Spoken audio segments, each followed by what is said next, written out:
হাই ব্ৰিয়ন পুনৰ নতুন এটা ভিডিঅ' গৈ তোমালোকক স্বাগতম জনাইছোঁ মোৰ চেনেল গৈ চ' আজি মই ক্লাছ 10ৰ গণিতৰ অধ্যায় 3 অনুশীলনী 3.3 কুৱেশ্যন নম্বৰ 1 বিলাক সমাধান কৰি দিম। তো চাওক কুৱেশ্যন নম্বৰ 1 কি কৈছে, প্ৰতিস্থাপন পদ্ধতিৰে তগৰ ৰৈখিক সমীকৰণৰ জোৰবৰ সমাধান কৰা।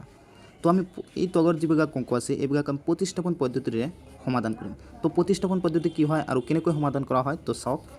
ফাৰ্ষ্ট কাম হ'ল যি দুটা সমীকৰণ দিয়া থাকিব এই দুটা সমীকৰণ আগতে লিখিব, নাম্বাৰিং কৰিব। প্ৰথমটো দিব 1 আৰু তাৰ পিছতটো নাম্বাৰ 2 কৰিব।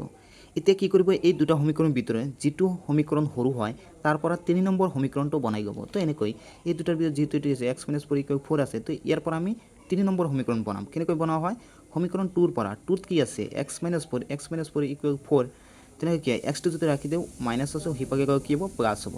তো কি হ'ব 4 + y = কি হয় 3 নম্বৰ, এইটো দিব 3 নম্বৰ। ইয়াতে চাওক x সমান কিমান লিখিব পাৰোঁ আমি 4 + y। তো এতিয়া কি এক্সৰ মানটো কি কৰিব, যেহেতু 2 নম্বৰ পৰা 3 নম্বৰ বনাই গৈছে, এতিয়া কি কৰিব এক্সৰ মানটো 1 নম্বৰত বহাই দিব। তেনেহ'লে কি হ'ব এক্সৰ মান 1 নং সমীকৰণত বহুৱাই পাওঁ। 1 নম্বৰত কি আছে x + y = 14। তেনেহ'লে x মানে কিমান পাইছে 4 + y, তো 4 + y বহাই দিয়া। ইয়াতেতো y আছে = 14। ইয়াতে 4 এনেই ৰাখিবা, y আৰু y যদি যোগ কৰোঁ কিমান হ'ব 2y = 14। ইয়াতে 2yটো ৰাখি দিব, 4টো সিপাকে গৈ কি হ'ব মাইনাছ হ'ব। 2y = 14 পৰা 4 বিয়োগ কৰিলে 10 হয়। এতিয়া yটো যদি ৰাখি দিয়া 2টো ইয়াতে পূৰণ হৈ আছে, সিপাকে গৈ কি হ'ব হৰণ হ'ব। তো হৰণ কৰিলে কিমান হ'ব 5। এতিয়া ৱাইৰ মানটো কি, যদি আমি ইয়াতে 3 নম্বৰত বহাই দিওঁ তেনেহ'লে কি হ'ব এক্সৰ মান বাহিৰ হ'ব। তেনেহ'লে আমি কি লিখিম যে ৱাইৰ মান 3 নং সমীকৰণত বহুৱাই পাওঁ। তো 3 নম্বৰ কি আছে x = 4 + y, তেনেহ'লে কি 4 + y মানে কিমান পাইছে 5। তো কিমান হ'ল x সমান 9। তো নিৰ্ণয় সমাধান কি পাইছোঁ x = 9 আৰু y = 5।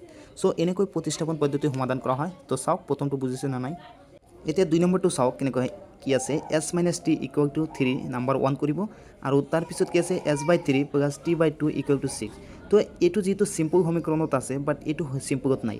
তো এইটো চিম্পল আছে সেইকাৰণে নাম্বাৰ 1 কৰিছোঁ, বাট এইটো চিম্পলত নাই। আগতে আমি চিম্পল সমীকৰণ বনাই ল'ম, তাৰপিছত নাম্বাৰ দিম। তো ইয়াতে এলচিএম লোৱা 3 আৰু 2 যদি এলচিএম লোৱা কিমান হয় 6। এতিয়া 3 to 6 মান কেইবাৰ দুবাৰ যায়, 2তে যদি x পূৰণ কৰি কি হ'ব s পূৰণ কৰি গৈ 2s প্লাছ ইয়াতে 2 to 6ৰ মাজে কেইবাৰ যায় 3 বাৰ, 3 দি যদি টিক পূৰণ কৰোঁ কিমান হ'ব 3t = 6। এতিয়া ক্ৰছ পূৰণ কৰা, ইয়াতে মানে 1 আছে তলত, তেনেহ'লে কি 2s 3t দি যদি 1ক পূৰণ কৰোঁ কিনে হ'ব সেইটোৱেই হ'ব, আৰু 6 দি 6 গুণ কৰিলে 36 হয়। এইটো নাম্বাৰ 2 কৰিব। এতিয়া কি কৰিব সমীকৰণ 1ৰ পৰা, যিটো সমীকৰণ 1টো সৰু আছে তেনেহ'লে কি সমীকৰণ 1ৰ পৰা কি বাহিৰ কৰিব 3 নম্বৰ সমীকৰণটো লিখিব। তো কি আছে s - t, 1 নম্বৰত কি আছে s - t = 3, তেনেহ'লে sটো ৰাখি দিয়ে, tটো সিপাকে গৈ কি হ'ব +t, এইটো নাম্বাৰ 3 দিব। এতিয়া কি আছে x আৰু y কথা কোৱা নাই, এতিয়া আছে s আৰু t। তেনেহ'লে sৰ মান কেই নম্বৰত বহাই দিব 2 নম্বৰত বহাই দিব। sৰ মান 2 নং সমীকৰণত বহাই পাওঁ। 2 নম্বৰত কি আছে 2s + 3t = 36।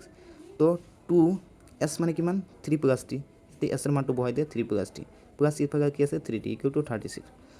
তো 2 দি যদি 3 গুণ কৰোঁ 6, আৰু 2 দি যদি t গুণ কৰোঁ 2t প্লাছ 3t = 5 36।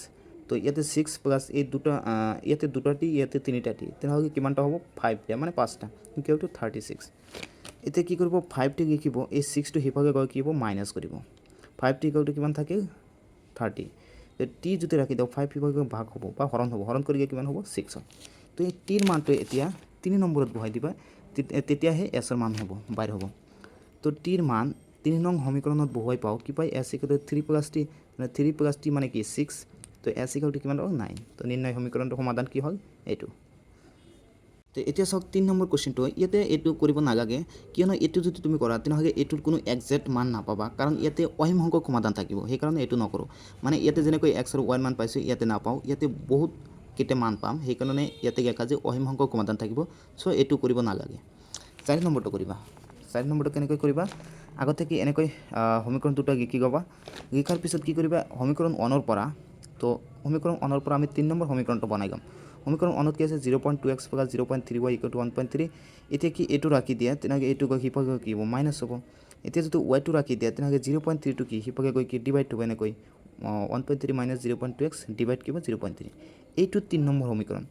তো ৱাই সমান কি এইটো লিখিব পাৰোঁ তেনেহ'লে ৱাইৰ মানটো কয় নম্বৰ বহাই দিম এতিয়া ৱাইৰ মান 2 নং সমীকৰণত বহুৱাই পাওঁ কি পাওঁ আমি 2 নং সমীকৰণত কি আছে 0.4x + 0.5y = 2.3 তেনেহ'লে এইটো এনে ৰাখিব 0.4x + 0.5 এনেকৈ লিখিব ৱাই মানে কি হয় ৱাই মানে আমি এইটো লিখিব পাৰোঁ তেনেহ'লে ৱাইৰ ঠাইত এই গোটেইকেইটা লিখিব এনেকৈ লিখি দিব 2.3 এতিয়া কি কাম কৰিব এইটো সমান ৰাইট আৰু লেফ্ট দুয়োপাশে কি কৰিব 0.3 পূৰণ কৰিব কিয়নো 0.3 যদি আমি পূৰণ কৰোঁ তেতিয়াহে এইটো কাটিব পাৰিম আমি তো দুয়োপাশে পূৰণ কৰিম চ' এনেকৈ চেমভাৱে সমীকৰণটো লিখিব লিখাৰ পিছত সিফালে জাষ্ট পূৰণ দিব 0.3 সিফালেও কি হ'ব 0.3টো পূৰণ দিব চ' পূৰণ দিলে কি হয় চোৱা 0.3টা যে 0.4x পূৰণ কৰোঁ তেনেহ'লে কি হ'ব 0.12x প্লাছ এইটো আৰু এইটো কি হ'ব কটা যাব এইটোক যদি পূৰণ কৰোঁ এই 0.3 কটা থাকে কি থাকিব 0.5 ব্ৰেকেট 1.3 মাইনাছ 0.2 এইটো থাকিব ইকুৱেল টু এই দুটা যদি গুণ কৰোঁ কিমান হ'ব 0.69 এতিয়া কি কৰিব এইটো সেম ৰাখিব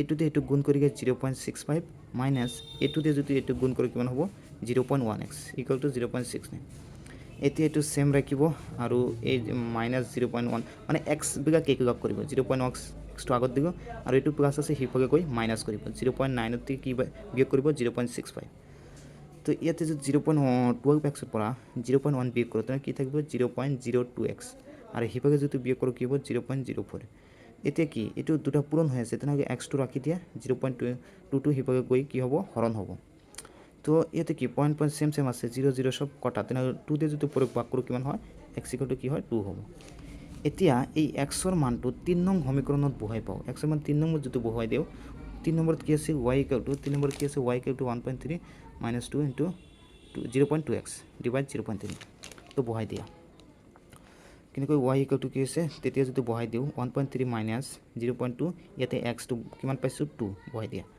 ডিভাইড 0.3 তেনেহ'লে 1.3 মাইনাছ এই দুটা যদি গুণ কৰোঁ কিমান হ'ব 0.4 ডিভাইড 0.3 চ' ইয়াৰ পৰা যদি আমি 0.4 বিয়োগ কৰোঁ থাকিব 0.9 আৰু তলত আছে 0.3 তো পইণ্ট কটা হ'ব 0 কটা থাকে 3 দিয়ে যদি 9 ডিভাইড কৰোঁ কিমান হ'ব 3 তেনেহ'লে নিৰ্ণয় সমাধান x = 2 আৰু y = 3 চ' কুৱেশ্যন নম্বৰ 5ত চোৱা কি কৈছে √2x + √3y = 0 √3x - √8y = 0 ইয়াতে নাম্বাৰ 1 কৰিব ইয়াতে 2 কৰিব তেনেকৈ সমীকৰণ 2ৰ পৰা এনেকৈ বনাব সমীকৰণ 2ত কি আছে √3x তো এইটো যে মাইনাছ আহিব কি হ'ব প্লাছ হৈ যাব √8y তো এক্সটো যদি ৰাখি দিয়া তেনেহ'লে কি আছে সিফালে √8y আৰু এইটো সিফালে তলত গৈ হৰণ হ'ব √3y আৰু ইয়াতে y আছে এইটো 3 নম্বৰ দিব এতিয়া কি কৰিব এই এক্সৰ মানটো 1 নং সমীকৰণত বহাই পাওঁ 1 নম্বৰত কি আছে √2x ন তো √2x মানে কিমান পাইছে x মানে √8/√3 * y প্লাছ কি আছে 3y তো 3y বহাই দিয়ে = 0 চ' বুজি আছে নে জাষ্ট কি আছে এক্সৰ মানটো 1 নম্বৰত বহাই দিছোঁ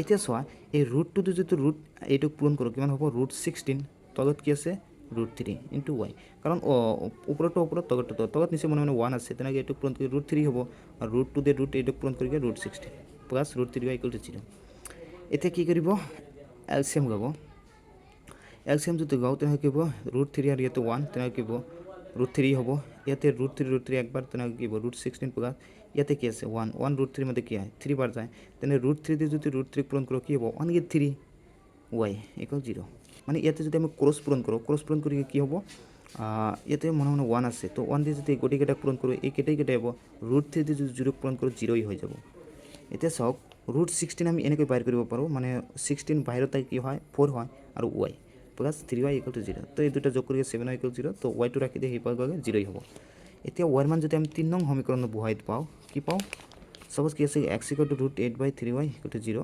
সরি √8/√3 * y তো √8/√3 * y মানে কি 0 তেনেকৈ বহাই দিয়ে কি হ'ব আলটিমেটলি গোটেইকেইটা 0 হৈ যাব তো x কি হ'ল 0 হ'ল নিৰ্ণয় সমাধান x = 0 y = 0 এতিয়া কুৱেশ্যন নম্বৰ 6টো চোৱা কি কৈছে ইয়াতে চোৱা চিম্পল সমীকৰণ আকাৰত নাই ইয়াতে তো এইটো আমি চিম্পল বনাম কি আছে 3x/2 - 5y/3 = -2 তেনেহ'লে ইয়াতে এলচিএম লোৱা তেনে 2 আৰু 3 এলচিএম কি হ'ব 6 তো 2 6 এর মাঝে কিবার যায় 3 বার 3 দিয়ে যদি 3 গুণ করা কিমান 9x - 3 3 6 এর মাঝে 2 বার 2 দিয়ে যদি 5 গুণ করা কিমান হ'ব 10 = -2 এতিয়া ক্রস পূরণ কৰিবা ইয়াতে 1 1 আছে মানে তো 1 দিয়ে যদি এই গোটেইকেইটা পূৰণ কৰা তেনে কি হ'ব এই গোটেইকেইটা হ'ব 9x - 10y = 6 দিয়ে যদি -2 পূৰণ কৰা কি হ'ব -12 নাম্বাৰ 1 কৰিবা আকৌ আৰু এটা সমীকৰণ কি আছে x/3 + y/2 = 13/6 তেনে এইটো এলচিএম লোৱা 3 আৰু 2 টো 6 হ'ব 3 6 এর মধ্যে দুবার, 2 দিয়ে যদি x পূরণ করো 2x প্লাস 2 6 এর মধ্যে 3 বার, 3 দিয়ে যদি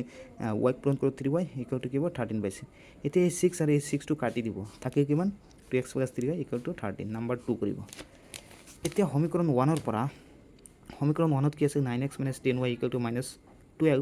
তো 9x টো যদি ৰাখি দিওঁ এই -10y টো হিপাক গ'ল কি হ'ব হিপাক তো -12 আছে, তো আৰু এইটো যদি হিপাক আছে +12 10y হ'ব। ইয়াতে যদি x টো ৰাখি দিওঁ 9 টো পূৰণ হৈ আছে হিপাক গ'ল ডিভাইড হ'ব, তো -12 + 10y ডিভাইড কি হ'ব 9। এতিয়া চোৱা x সমান সমান মানে এইটো লিখিব পাৰোঁ, তেনেহ'লে x ৰ মান 2 নং সমীকৰণত বহুৱাই পাওঁ। কেনেকৈ চোৱা 2 নম্বৰ কি আছে 2 নম্বৰ সমীকৰণত আছে 2x + 3y, তো 2x ন, তো 2 তো বহাই দিয়ে, x মানে কিমান x মানে -12 + 10y ডিভাইড 9 ব্ৰেকেট প্লাছ কি আছিল 3y বহাই দিছোঁ সমান সমান কি আছে 13। এতিয়া চোৱা এইটো যদি প্লাছ মাইনাছ কৰোঁ 2 দি এইটো পূৰণ হৈ আছে, পূৰণ কৰা কিমান হ'ব -24, 2 দি যদি 10y পূৰণ কৰোঁ কি হ'ব 20y, তলত কি আছে 9 থাকিব প্লাছ 3y ইকুৱেল টু 13।